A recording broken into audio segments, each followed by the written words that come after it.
Well, this is Wednesday, and you know what that means. AEWTF. What does that mean? And how many people on the roster do the Destroyer? Yeah, I mean, somebody's got to put over the PWG library. I just think that people got fooled by the blood and girls bleeding. Oh, man, those guys are awesome.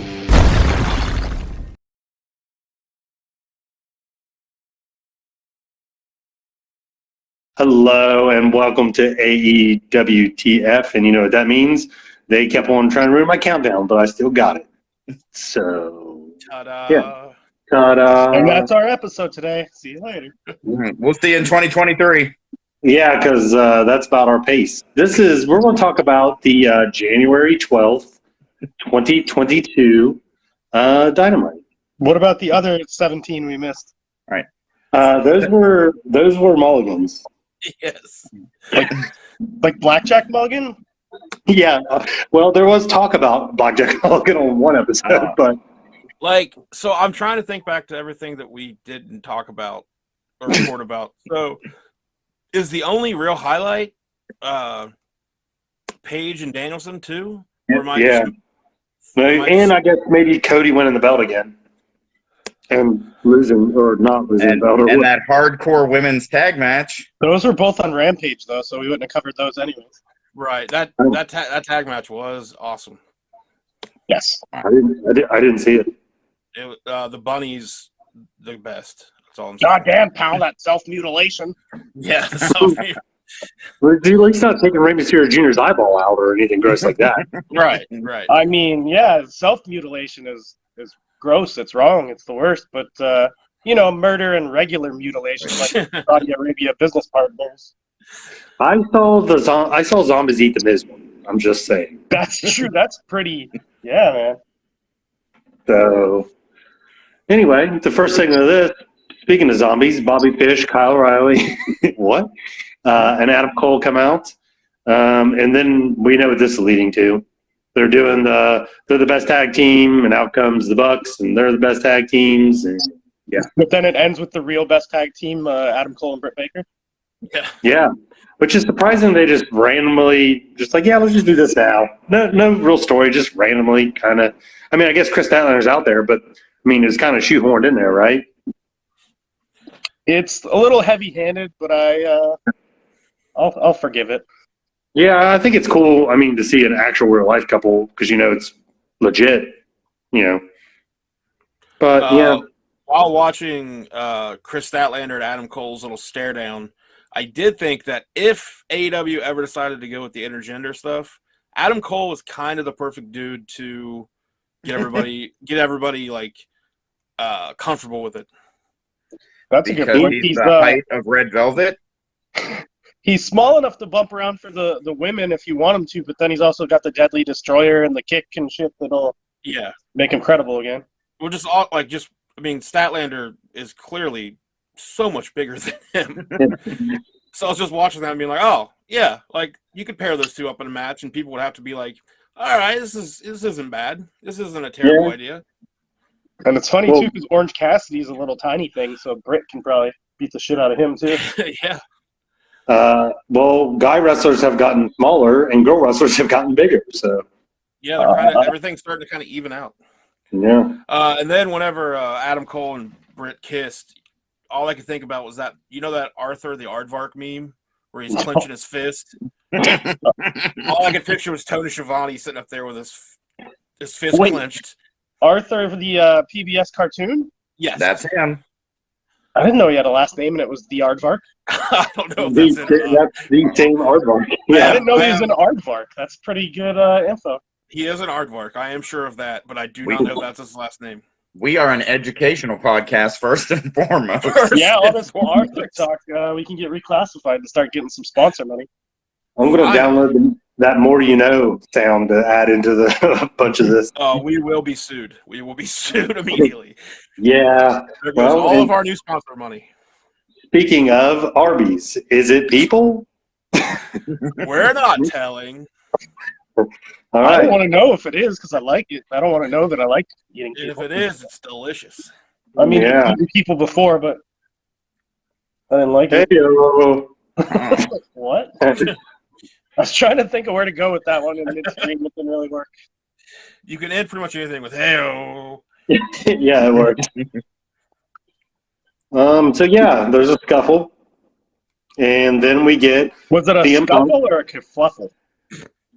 It turned into a kerfuffle, but it started as a scuffle. All right, fair enough. CM Punk versus Wardlow, which is crazy that a dude we know who you booked is now wrestling CM Punk on TV. It's just weird.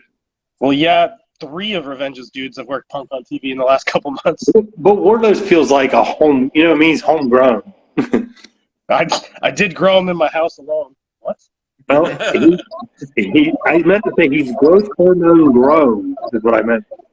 I mean, Draven, if you have that capability, you need to just go ahead and make a few hundred more of him, and then just take over a small country yeah. Or a large one. or a large one. Actually, yeah. I thought So they were gonna actually have Wardlow pin him. I really did. I did too. I was going to say, I bought this. I was like, oh, God, they're actually going to do this. It's weird too because Punk's this gigantic star, but the way it played out, Wardlow definitely looked better of the two. Man, Wardlow needs to buy CM Punk a very nice birthday gift for this. Mhm. Yeah.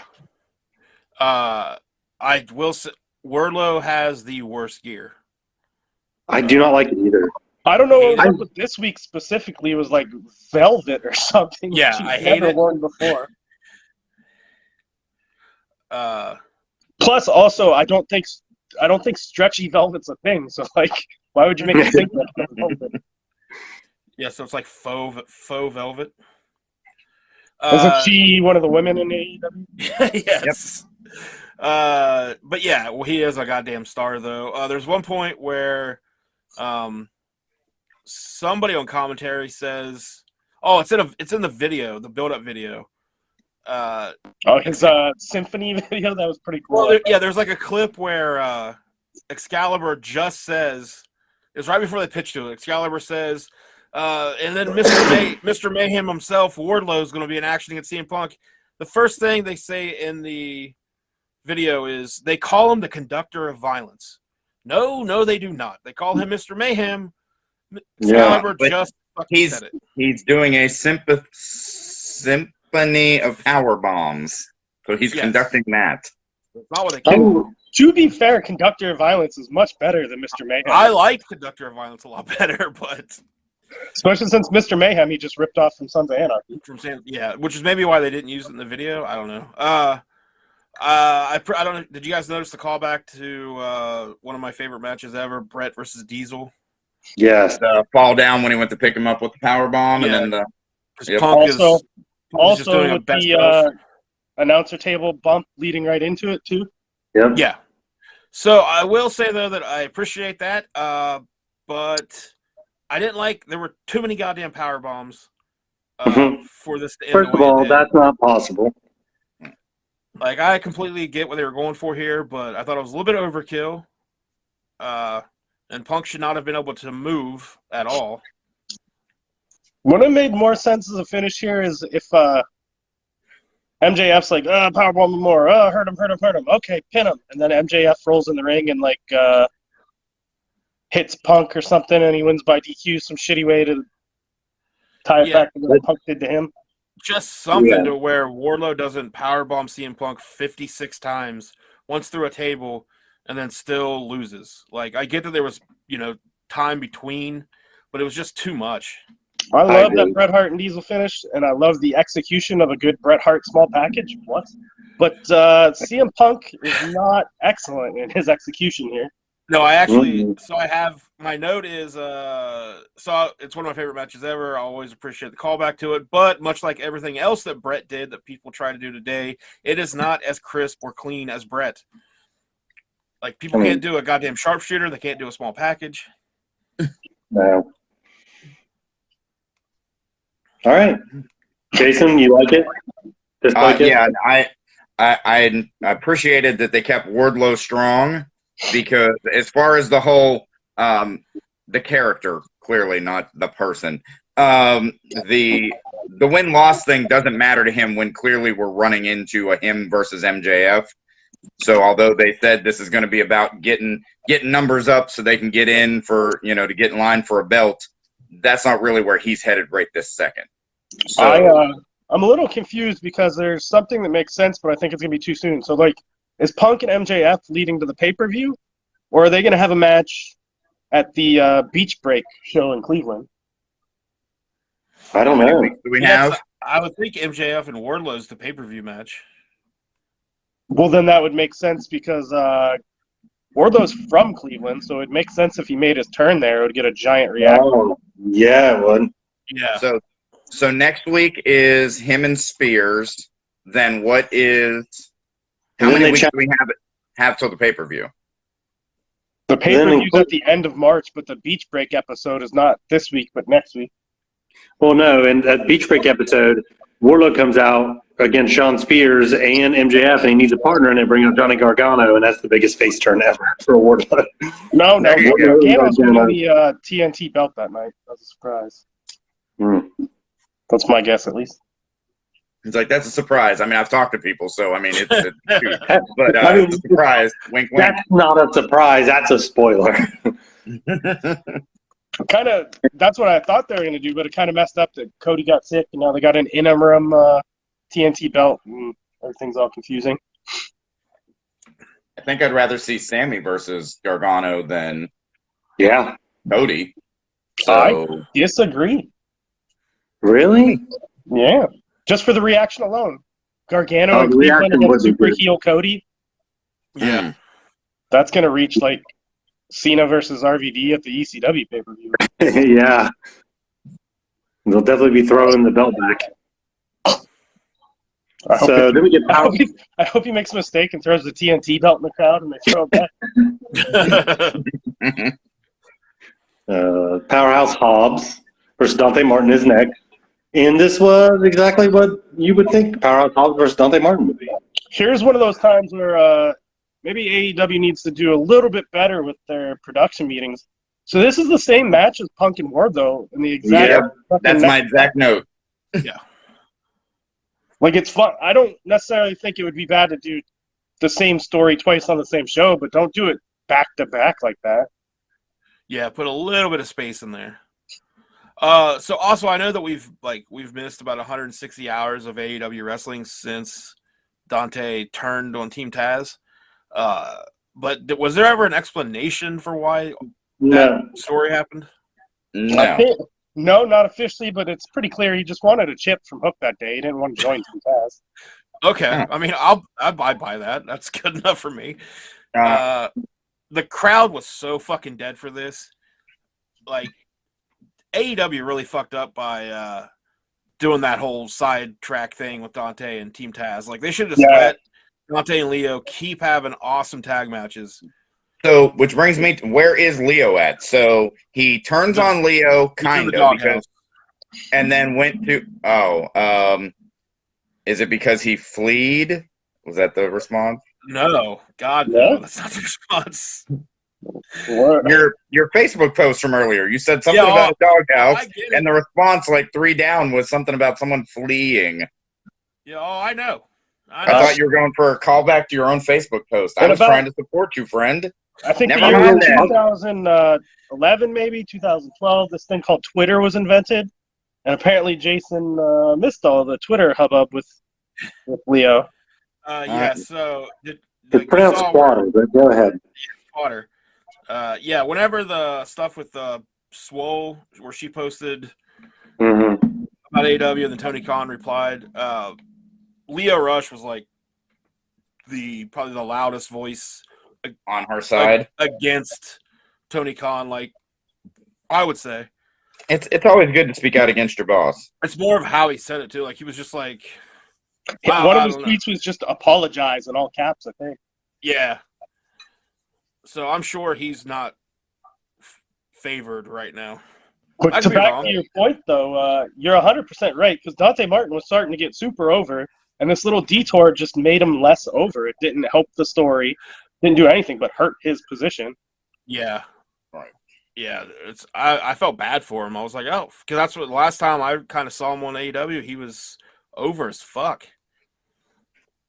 So are they going to do whatever story they had originally thought for him and Leo? They're just going to throw him in with Jay Lethal for now and let it play out with him instead?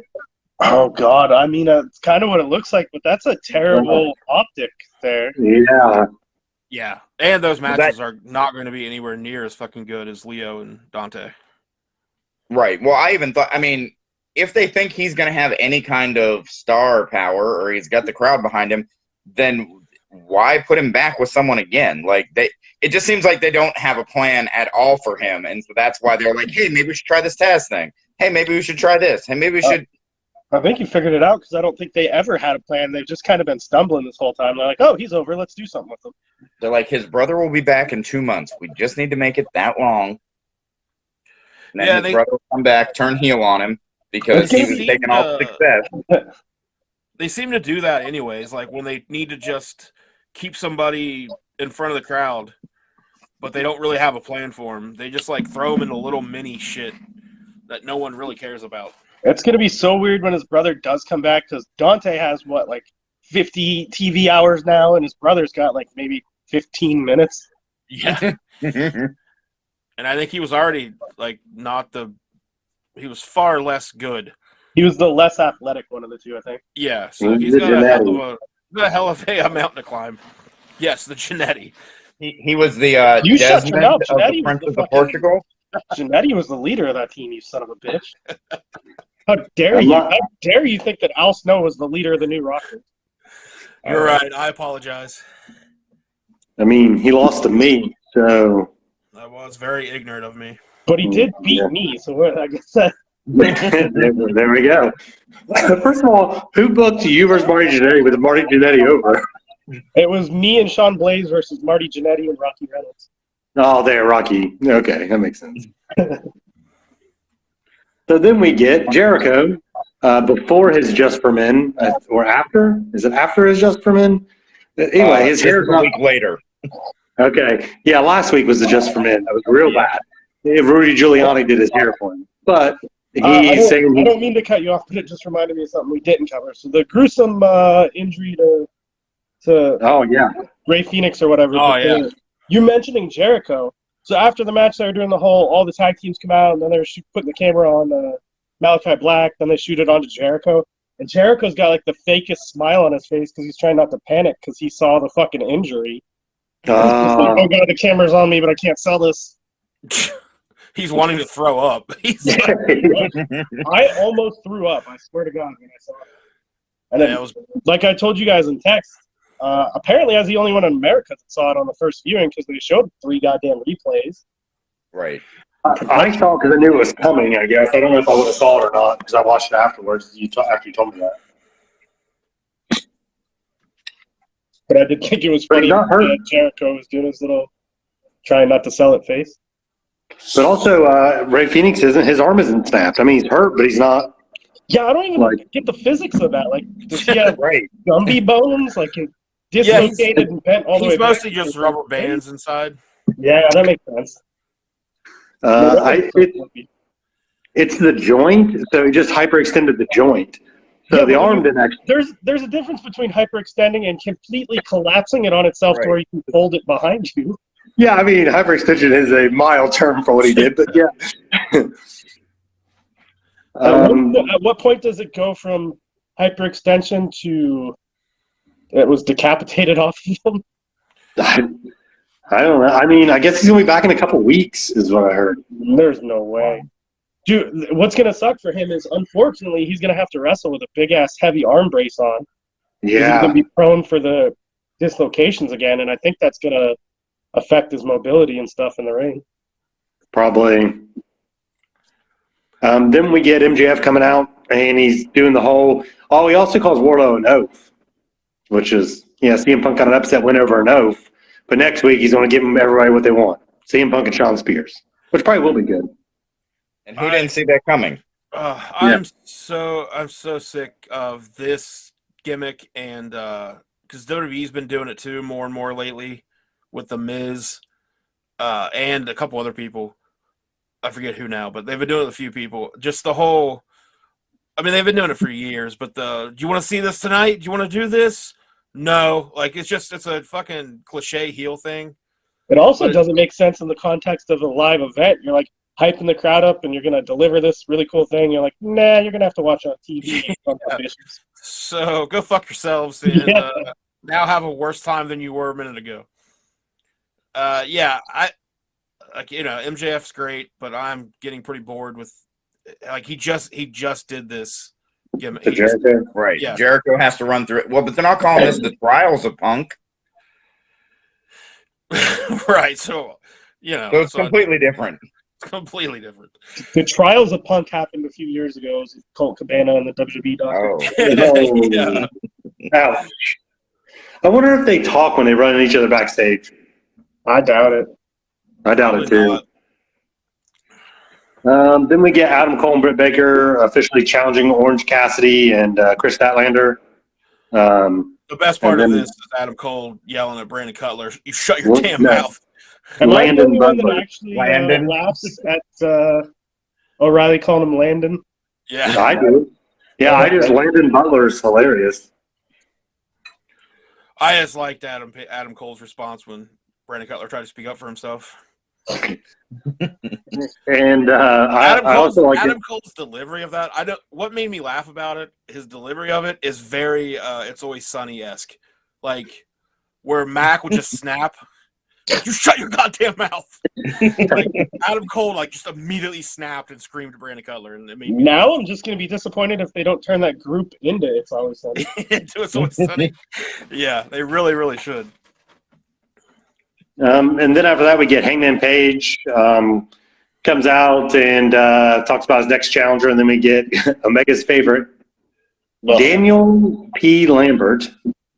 Which DP someone immediately Lambert. from the crowd, the second Dan Lambert opened his mouth, some guy from the crowd, "Shut the fuck up!" Like he was mad. Whoever the guy was mad. I just watch a compilation of fans doing that to people in promos or whatever. Like Shane McMahon's doing a promo and it got quiet for a second, and someone yells, "Your sister's fucking hot!" Like, there's like a compilation of all those. I wonder what it's like to have people consistently tell you that your sister's hot. Vance, can you shed any light on it? What's that like? And, technical difficulties. Podcast is crashing. We'll do our own separate podcast about it. Don't worry. Yeah, Right. that'll get more listeners, actually. I mean, that's a low bar. But then we get him telling he's not a real cowboy. Yeah. So real quick, there's a thing in here that I just want to, in no way whatsoever did Adam Page really steal this from me because I never actually got to do it. But there's a line. He says a line in here where he says, he's talking about something, enough tears, whatever, to pull a battleship around. And For the battleship, yeah. it's clearly a reference to a Leonard Skinner song. Give me back my bullets. I was gonna start when me and Cross won the remix tag titles. I was gonna start doing this dumb thing in promos where I just would randomly quote Leonard Skinner lyrics, but never really draw attention to it. And then it never got to happen because Cross died, and Yeah. God rest his soul. But yeah, so I heard this and I was like, oh, good, Adam Page stealing my ideas. I just wanted to bitch about that for a second. All right. Speaking of bitching, then we get Lance Archer for some reason. That bump he gives Adam Cole or Adam Page on the chair, Jesus. Dude, I stood up. Like, as it was happening, I stood up and said, "Oh shit," and then had this, when you see someone in person falling or whatever, about to get, and you want to try to move towards them. You ran to the TV? I kind of ran towards the TV. That is sad. I thought he was gonna die. I don't know what the fuck happened, but I was like, "Oh God, no, he's dead." Yeah, I'm right there with you. He was like a half inch from landing on the top of his head, and then his whole body flopping over and breaking his neck. Yeah, it would have made the Phoenix thing look like nothing. Well, Fee watched it with me, and she goes, "Did his head hit the chair?" I was like, "I don't know. We'll have to see the replay because it does look like he's about to go forehead first into the chair. He cut that flip at the last minute." It's like they both performed it so lazily. They're like, we can pull this off, no problem. And then, they're about a half inch from death. No, they could not. He murdered that chair. That chair dissolved. Yeah, I posted this on Twitter, but I'll say it here too. Archer looks like a giant bearded Bret Hart. Oh wow, it kind of does. And Yeah. I'm pretty super into it. Ugh, sexually? No, I not just found out that Cole sexually. Cash has a It Bret is- Hart fetish. It is a new kink of mine. Yes, yes. He makes all the women put on a singlet and get their hair all greasy. Tell me you're the best there is. Yeah, and then I have them do the 5 moves of doom on me, and I see if I can make it all the way to the 5th move. He never makes it past I've never made it. So He never made it past 2. usually we don't even get to 1. As soon as the I'm just proud of you getting past the lockup. thank you. So You tell me a chick in a Bret Hart singlet wouldn't be hot. You tell me that. I'm not turning it away. That depends. Was it created for her body type, or is she just like breaking into Bret Hart's house? And like Bret. Either or, man. Ugh. I have respect for it both ways. Yeah, this is definitely a both ways situation. Yes. Speaking of both ways, we get Brock Anderson and Lee Johnson, and Tully says they should be horsemen again because what? And more importantly, Dax Hardwood points out the most obvious thing. the biggest truth of all times. Yeah, That Arn wishes he was his son and not old Brock there.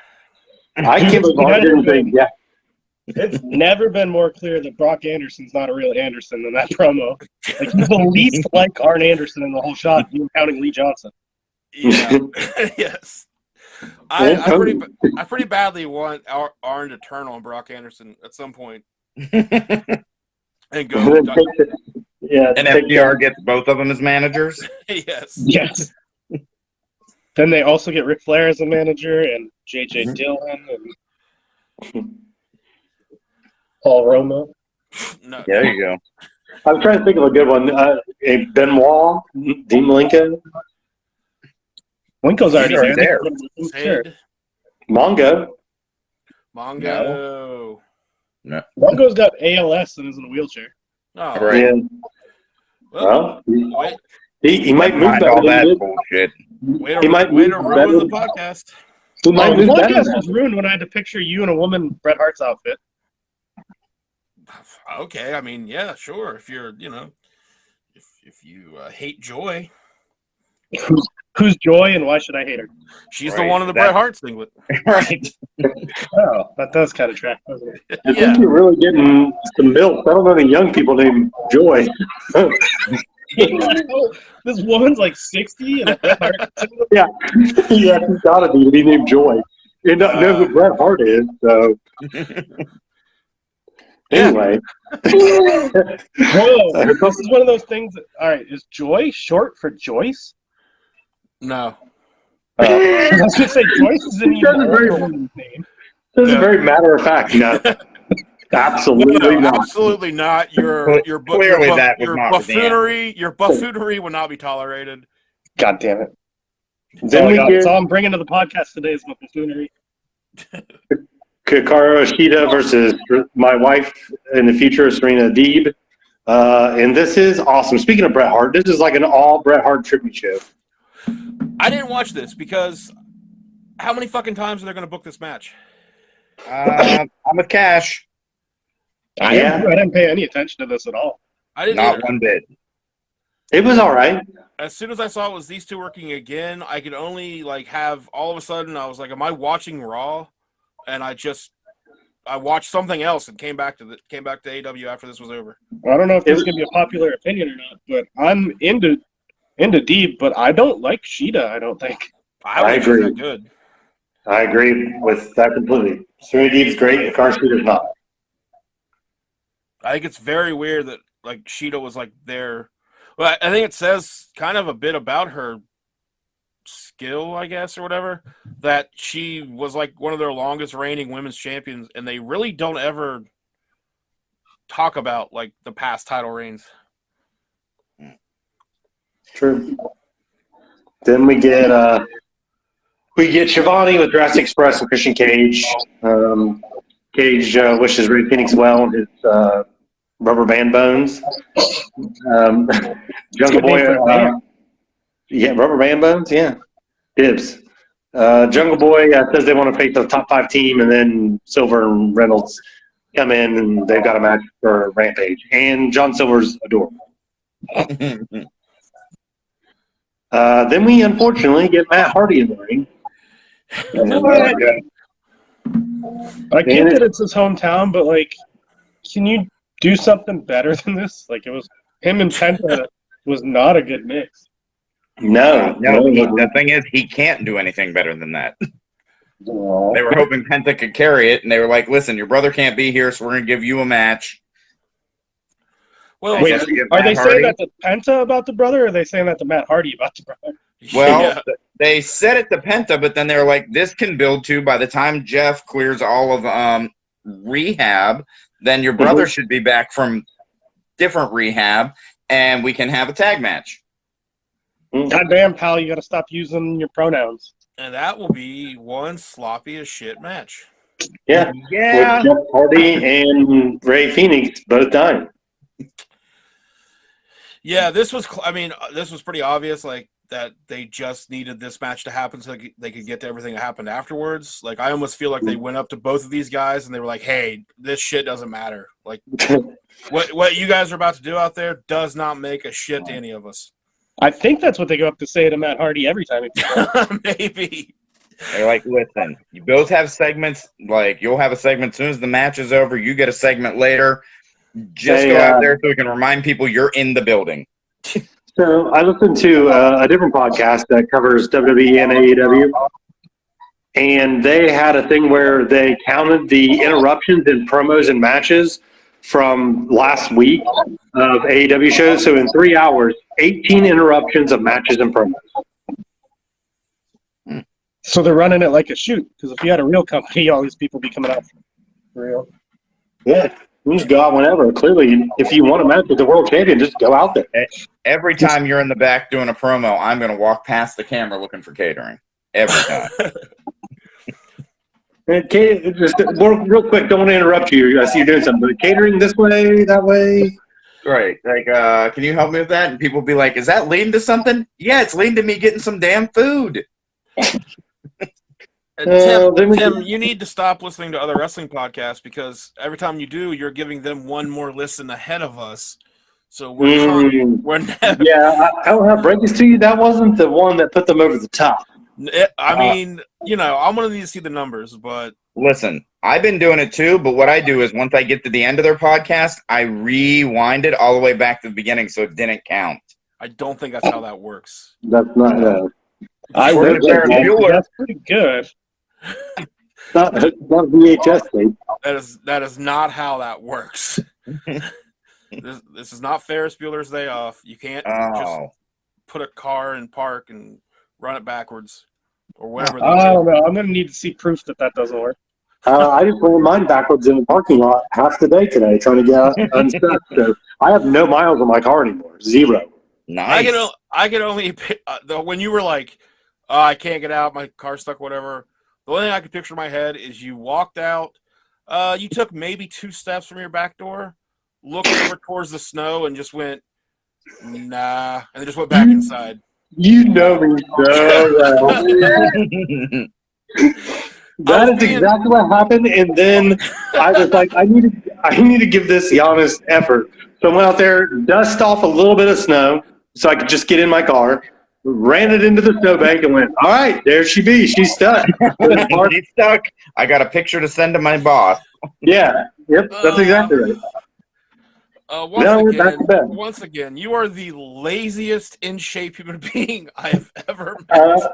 So speaking of other podcasts, I watch a bodybuilding podcast that has 4 dudes on it, and the guy who runs it is a older bodybuilder, doesn't compete anymore. But the whole joke is that he is the laziest human being of all time for a bodybuilder. So I'll take that. So you now have an enemy. Yeah. Right. Or a friend. This is like a Highlander situation, I'm pretty sure. There can be only one. Robbie or Rory? He's like 250 pounds muscle. Yeah, you better get a big sword. Well, that's not a sword. This is a sword. No, it doesn't work. Anyway, we get Malachi Black out there. Scottish accent. So before Malachi Black gets out here, though, Jason's boy fucks up Penta's line. Anybody else catch that? No. He was nervous about that kick he knew he was about to eat.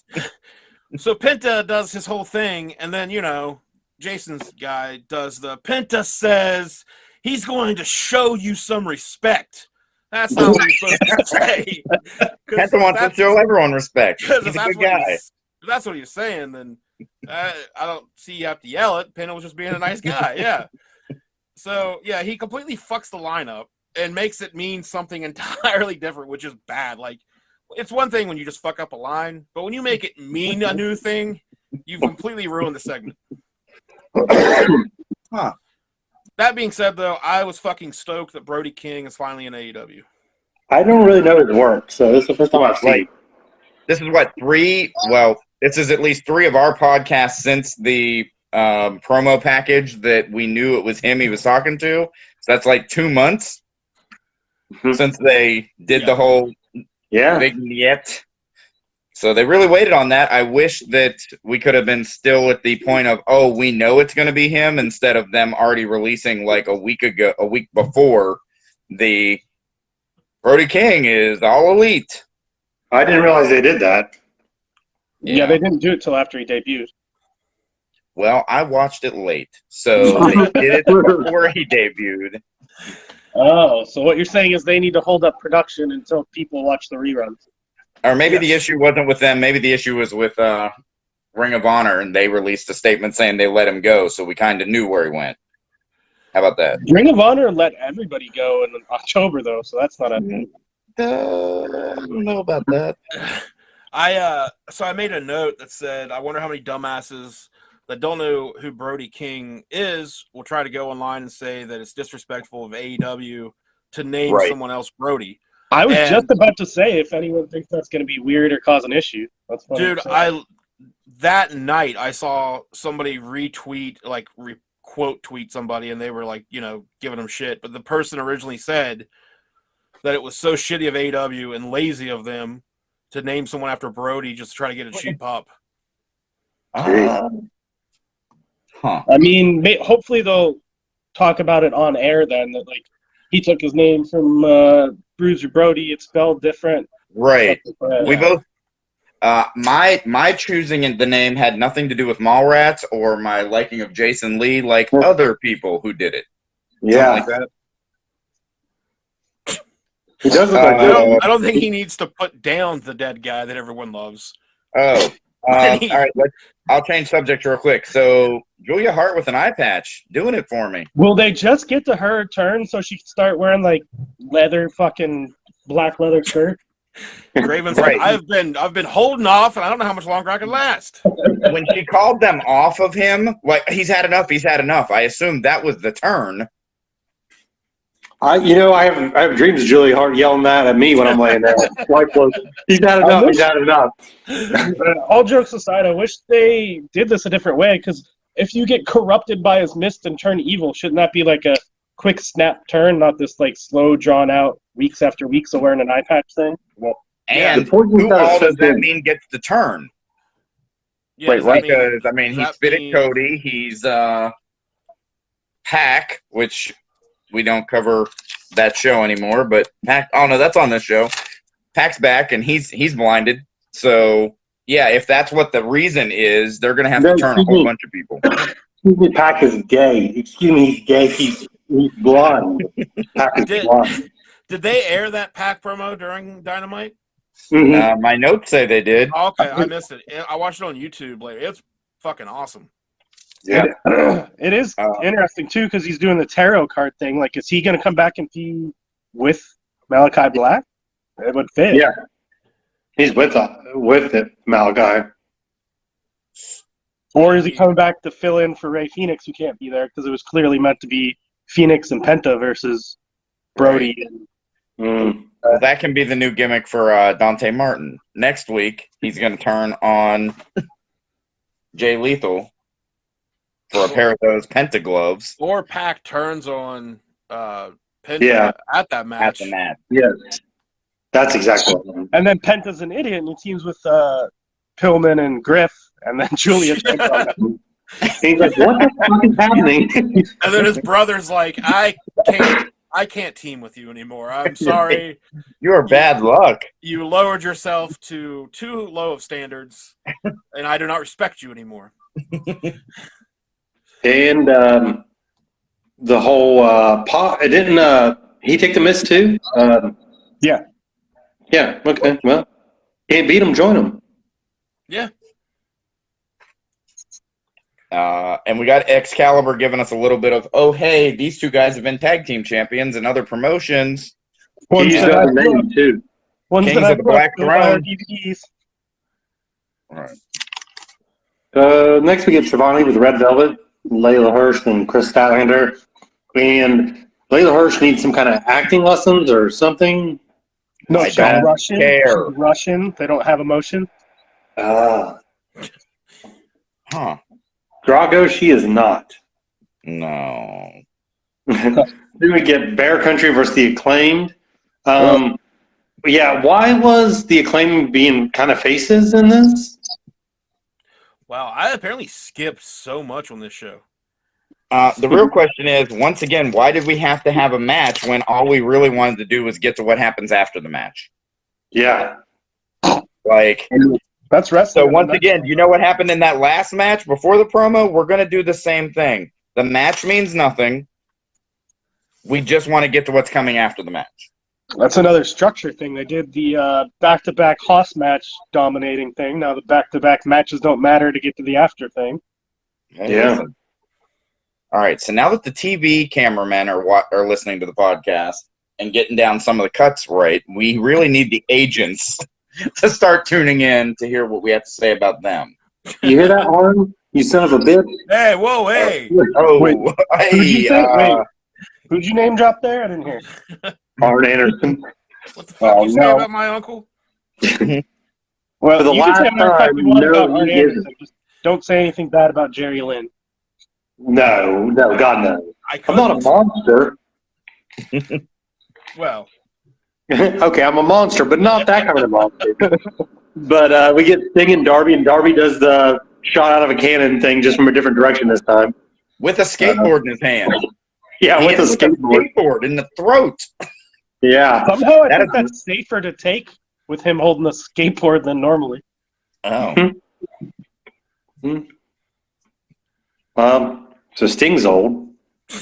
So Where did that come maybe Cash, you're onto something. The Acclaim worked kind of like faces. Darby comes and attacks him from behind. Sting comes out with a weapon after their match. That's not really face material there. yeah, Oh. I am right about whatever it was I was right about. So basically, it's a double turn, boys. We just saw it. No, I think we're back to Jason's fanfic segment. It was technically it's the fabled quadruple turn because there were 4 of them. Was me being right about something a part of his fantasy fiction? Yep. I think so. Let me check the notes. Yep, that's what it says in the notes. I'm gonna have to start reading this. You called it. Yay! So after that, we get Pac's promo we kind of talked about with the tarot cards. Then we get Matt Hardy and Andrade El Idolo, which it seems like Andrade doesn't speak English very well, neither does Matt Hardy.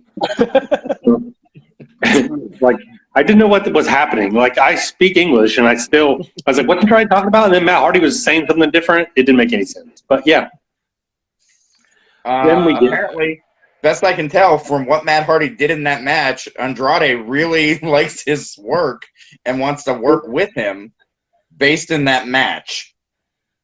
Just weird. And so then he kind of left Private Party standing there and told them that they could drink. He had to go. So he's turning on his own family? Or is Andrade buying the whole stable? Because Andrade with the Private Party and Butcher and the Blade makes so much sense. But then again, Matt Hardy with him doesn't make any goddamn sense either. Right. Yeah, I mean, would you want to buy those dudes? If I'm buying people, that's not the top of my list is the Hardy family office. So. I mean, He was going to talk to him about the bunny. I wouldn't be. In this climate, I wouldn't be buying Private Party, that's for sure. You That's not a get good Private In Party, this particular climate, I would and not. I get the bunny. Now, other climates, I might consider it. Yeah, it's too cold. And then we get what? I was gonna say I must have tuned back into the show at this point because I remember that promo, and I remember being like, I don't know what the fuck they're talking about. Yeah. Then we get Daniel Garcia versus Sammy Guevara for the interim TV title. It's 3 syllables, interim. Yeah. And this I thought was pretty good. I didn't pay any attention. Really, I thought it was pretty good. I don't know why Yeah, I've been checked out a lot on AEW the past few weeks. I enjoyed thought it the was match. pretty. I mean, it was pretty much what I expected. No better, no worse. Yeah. My favorite part about it is 2.0. Eddie Kingston talking shit to You son Sammy of a bitch. Guevara, or he just keeps saying, I'll hurt you, bitch." And I just love that Eddie Kingston is pure chaos at all times. Like, he'll fight everyone all the time. He's always talking shit. Earlier the night with the Inner Circle, Circle, Interesting. where Jericho says, Interim circle. Yeah. where Jericho says GFY, and Eddie Kingston's like, GFY? I really wanted it to like. Oh, good for you. I finally got it. Oh, I didn't know what that meant. Oh, It means go fuck yourself. yeah, go fuck yourself. Right. I don't know. I didn't know that either. Yeah, I wanted Eddie to like get it in the camera, like his eyes and his face to show that he got it, and then the camera cuts as he's like, "Are you like But he was a highlight of the show for me, which is sad because he was barely involved. But the match, that was the highlight of the match to me, is Eddie Kingston talking shit. So that's how interested in the match I was. I definitely like the match. I think better than everybody else, but I mean, it's not great, but it was the best match on the card. That's probably true. Yeah, that's probably. Wardlow and Punk had pretty good heat to it. Yeah. So, broke it down? Do we have that? No, we don't have that. No. Well, what's your rating then, Omega? You get to go first then. I was not a big fan of too much that happened here. I did like Punk and Wardlow. I didn't like big tall Bret Hart coming out and being a championship contender. I only gave this one a 49. Oh, mine's really close, so I'll go ahead. Mine's 44. All right, mine's 45. And I had a 50. Jesus. All right. That's a tight group. Yeah, it is. In actual, when I finished the notes, when I watched it, I had a 60. But after discussing it and reliving it from now, I'm like, no, that's definitely not that's way too high. I don't know what's going on with my life that I thought that's what it was. So I knocked 10 points from the original score. It gained 4 points. I had 40 coming into this, and I gained 4 while talking. Yeah, there really wasn't a whole lot on this to get too excited about. I really liked Brody King. I like him showing up finally. I mean, the show gave the impression of, hey, there is a pay-per-view coming up. We need to ramp up some stories. So nothing that's actually happening this week matters. It's all about what's happening afterwards, what's going on in the promos, just so we can start moving towards whether it's for the Cleveland show or for the pay-per-view. But it just seemed like this is a throwaway show in and of itself. Yeah, definitely throwaway vibes. All right. If it was any worse, they'd have to call it Rampage. No. Oh. I don't think it deserved that. So you guys, so let's talk about. Do you think any AEW people are going to get to do any WWE stuff? Because I guess they've been talking about sharing talent for something. No. No, I think it's hilarious that people thought that's what was going to happen. Like, I'm talking about. Aren't they doing like documentary on the Shield, and they're going to let Moxley do it? I mean, that's true, that's possible. that's independent of somebody being in the Rumble, like people are saying. Like Oh, no, they just no, went no. to all the sponsors and said that these fucking people and their self-mutilation, you shouldn't give them any money. And you think Tony Khan's gonna be like, oh, gee, you can have one of my wrestlers for your pay-per-view. Well, Yeah, no there's way. a bunch of people that started saying like Mox was going to return to the Rumble. Like, Which makes no goddamn sense, Yeah. because you've read his book. You know the shit he said about WWE. yeah. Like, it'll be if that, because they have Mickey James in the women's one. So, I mean, there might be a TNA guy or Impact, whatever they're called now. I don't know what else would be big enough that fans would get the Forbidden Door thing. They'll bring one random Asian gentleman in and claim he's from New Japan. They'll bring one random Mexican lucha in and say, this guy's from Lucha Underground. Triple A would probably be Triple A. The door's open, so anything can happen. Although, knowing WWE, they may go Lucha Underground, that hot new product Vince just saw. What are you talking about? Vince just barely made it like 2006. You're right. As I was saying it, I was like, this is still way too current for Vince. And Mustafa Ali just quit because they pitched him some awful gimmick. It was so awful, he was like, I'd rather not wrestle. Right. Yeah, the backstory on that's pretty fucking... He had this pretty modern idea that he was pitching. He even shot that vignette that he put on Twitter and got in a heated argument with Vince, and everybody's like kind of talking between the lines, trying to figure it out. But it seems, I'm just going to go ahead and say it, it seems like it was some sort of like racist or anti-Muslim thing that was pitched to him. I'm sure. Wasn't it going to be like, I thought I read somewhere where it was like going to be, he was basically going to do the evil Muslim villain, like where the Muslim way's better and like America needs to adopt it or whatever. I thought he was going to go like hardcore 90s foreigner villain. Well, that's probably what Vince pitched, and he was like, I would never fucking do that bullshit. Yeah. I mean, I hope that dude shows up in AEW, because I think he's someone that I don't think ever really got to show their full potential. Right. I agree. Agreed. Vince, if you're listening to this, or anyone knows Vince, I will do the Muslim evil. So just tell me, and I will be there as quick as I can. Dude, that's pretty forward thinking and Irish Muslim. Yes. Yeah. So will you do that gimmick wearing Karrion Kross's outfit? Yeah. His chest piece with the original Farouk helmet. Yes. Yeah. You got to sweeten the deal. I don't know what you're trying to do here. All right. All right. See you guys on SmackDown. I'll be there. Good luck. Give me a call.